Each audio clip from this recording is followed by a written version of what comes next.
반갑습니다. 저는 언론인 안종주라고 합니다.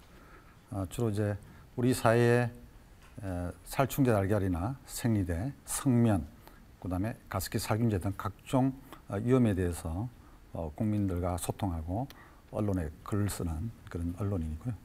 여러분들 지금 뒤에 보시는 것처럼 대한민국 가습기 살균제 참사를 최초로 기록한 책 빼앗긴 숨 저자이기도 합니다.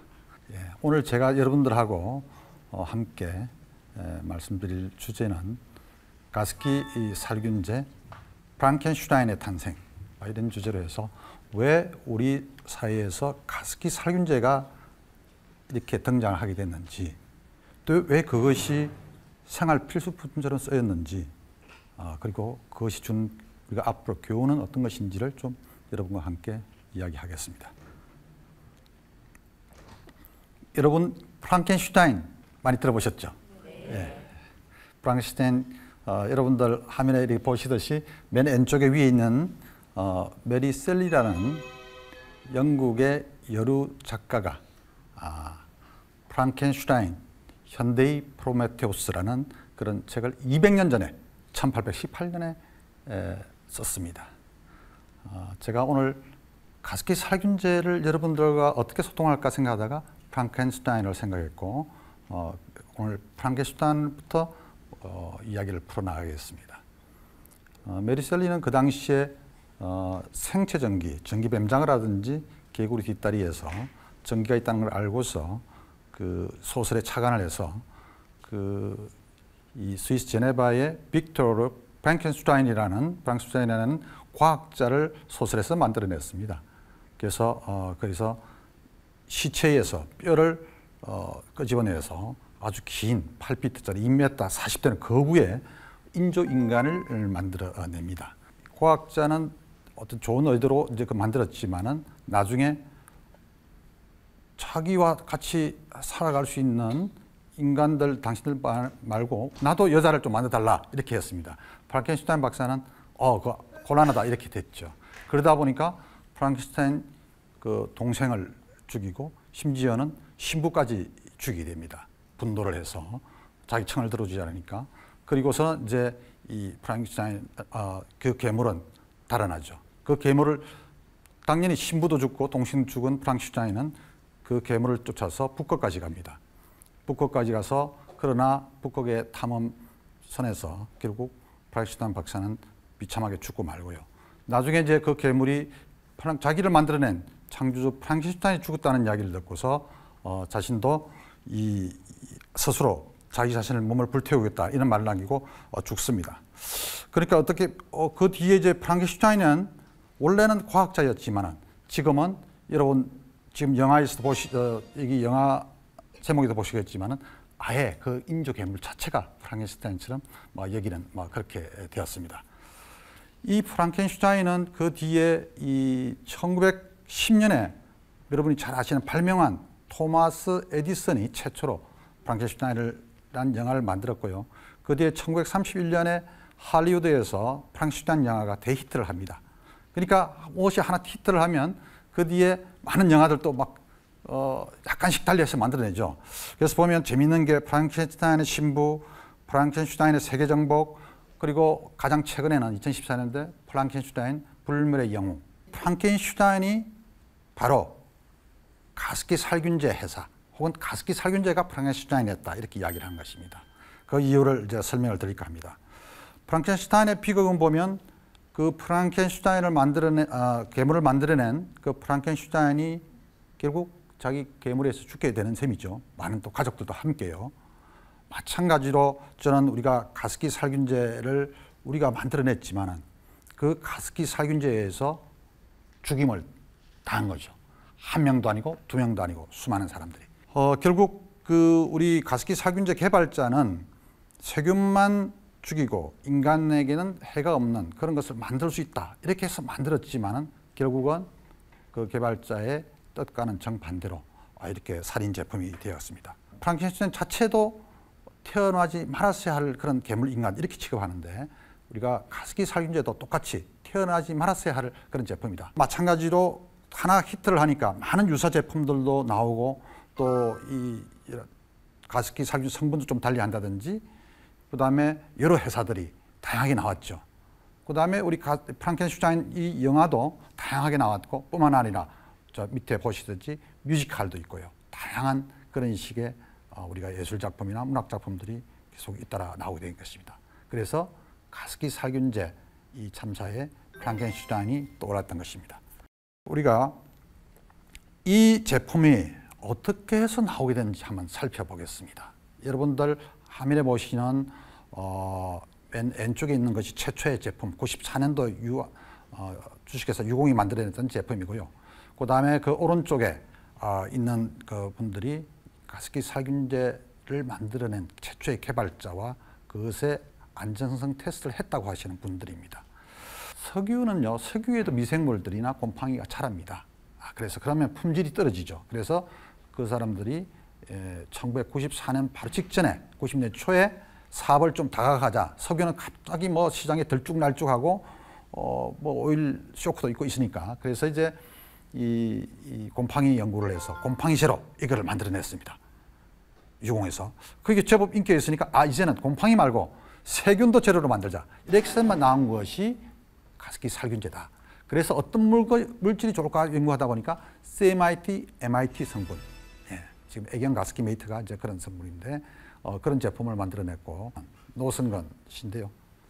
제가 놀라운 이야기를 해드리면 저 친구가 제 대학교 과 후배입니다.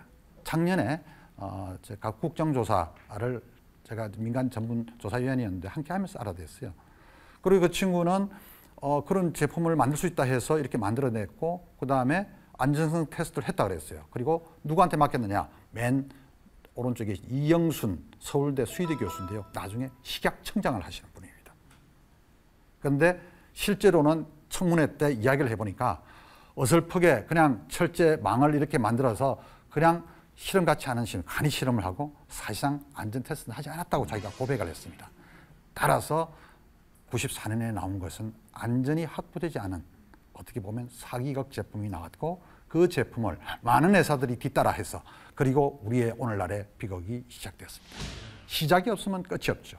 가습기 살균제를 왜 쓰느냐 하면 우리가 가습기 주부들도 좀 계시니까 옛날에 나온 가습기 아직 청소하기 쉽지가 않아요. 특히 이 초음파로 나오는 그 부분은 구석정이라서 안 됩니다. 10ml만 뚝 넣으면 청소 걱정 끝, 세균 걱정 끝.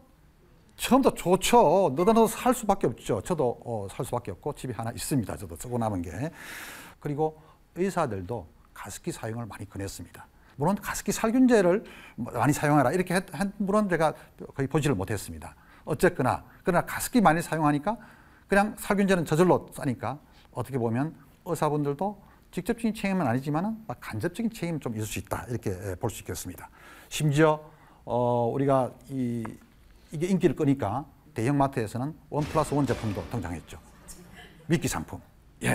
그러니까 이 값도 얼마 하지 않고 하니까 사람들이 너도나도 또 주위에서 쓰니까 덩달아 또 쓰는 그런 것들이 우리 가습기 살균제의 이 비극의 이 규모를 키웠다. 이렇게 저는 보고 있습니다.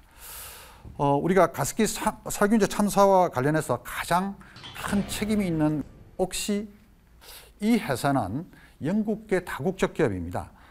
의약품, 그다음에 생활용품 다양하게 쓰는데요. 지금 화면에 보는 그 친구가 임성준 군이라고 제가 2013년도에 직접 조사를 했던 어린이입니다. 가장 유명한 친구. 그리고 맨 오른쪽은 제가 직접 크리스마스 때 그린 산타가 되어서 갔던 곳입니다. 그리고 거기는 또 그 제품을 써서 죽은 아이의 유골 이런 것들 가장 많은 비극을 소위 피생자를 냈던 게 우리가 옥시 렉키 벤키저입니다. 이 기업들이 이렇게 어린이도 안전하고 이렇게 선전했는데 안전하다 그러면 그 기업들이 당연히 전 세계 물건을 팔고 있는데 다른 나라도 팔았어야죠. 영국이나 미국, 유럽에 하나도 팔지 않았습니다. 왜? 그 나라에는 이런 화학물질을 직접 넣어서 공기 중에 뿌리는 것, 그건 있을 수 없는 일이다. 위험하기도 하고 팔 수 없게끔 안전 규제가 되어 있습니다. 그러면 당연히 우리나라도 안 팔아야죠. 그런데 한국은 이런 규제가 느슨하고 그러니까 그냥 팔았던 거예요. 참, 이런 이중 기준. 그런 기업에 대해서는 당연히 우리가 불매운동 혹은 또 강한 비난 이런 것들을 해야 되겠죠. 자, 가습기 참사를 우리가 천천히 복귀해 보면요. 우리가 이 독성 검사를 제대로 했는데 하지 못했다. 이런 문제들도 있고, 우리가 이 참사를 막을 수 있는 기회가 있었는데도, 예를 들어 한 3억 원 정도면 충분히 미국에, 국내가 그런 기술이 없으면 미국에 할 수 있었어요.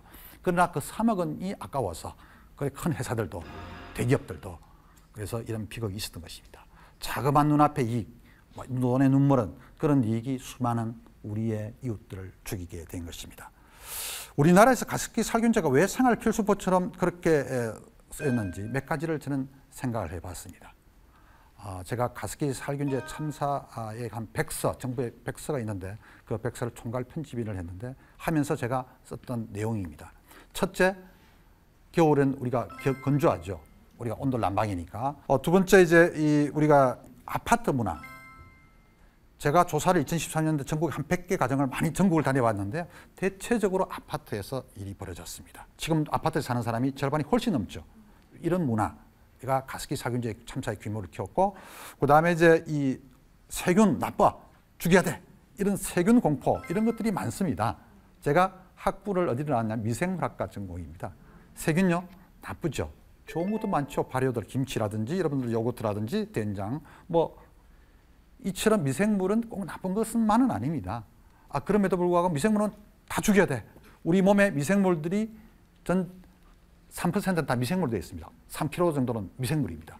이렇게 많이 되어 있는데 이게 너무 강박관념에 쌓이다 보니까 미생물은 다 죽여야 돼. 이게 다 죽이죠? 그럼 사야지. 이렇게 해서 썼던 것입니다. 네 번째는 과학에 대한 지나친 신뢰. 우리 현대과학은 앞으로 이 미생물만 싹 죽이고 사람한테는 해롭지 않은 그런 제품 만들 수 있어. 요즘 첨단 과학 말이죠. 유전자도 우리가 다 조사한다 그러고 이러니까 그러나 과학식은 불확실성이 있는 것이고 이런 것들이 우리가 이 가습기 살균제를 많이 쓴 그런 까닭이 아닐까 그렇게 생각을 합니다. 어찌 보면 가습기 살균제 참사라는 것은 우리 사회에 바람직하지 못한 사회문화적 그런 배경에다가 기업 윤리가 실종됐죠. 정부는 무사안일하고 그리고 무능했죠. 이런 것들이 어울려서 만들어낸 그런 태어나서는 안 될 그런 프랑켄슈타인 제품을 만들어냈다 이렇게 합니다. 그래서 우리는 앞으로 어떤 길을 가야 할 것인가? 사람을 죽이는 사회가 아니라 사람을 살리는 세상, 이걸 바꾸기 위해서 다 함께 손잡아야 됩니다. 그렇게 할 수 있는 능력이 있는 정치 세력에다 투표를 하고 그 다음에 생명이 최고의 가치로 대접받는 사회, 그걸 만들기 위해서 여러분들이 그렇게 힘쓰는 그런 사람들에 대해서는 지원도 하고 지지도 하고 또 그렇지 않은 기업이나 이런 데서 불매운동도 하고 그렇게 해서 다 함께 손잡고 나갈 때 우리가 그 길을 가야만 이미 가습기 살균제로 죽은 많은 사람들한테 그래도 염치도 있고 희망이 쌓이는 것입니다. 감사합니다.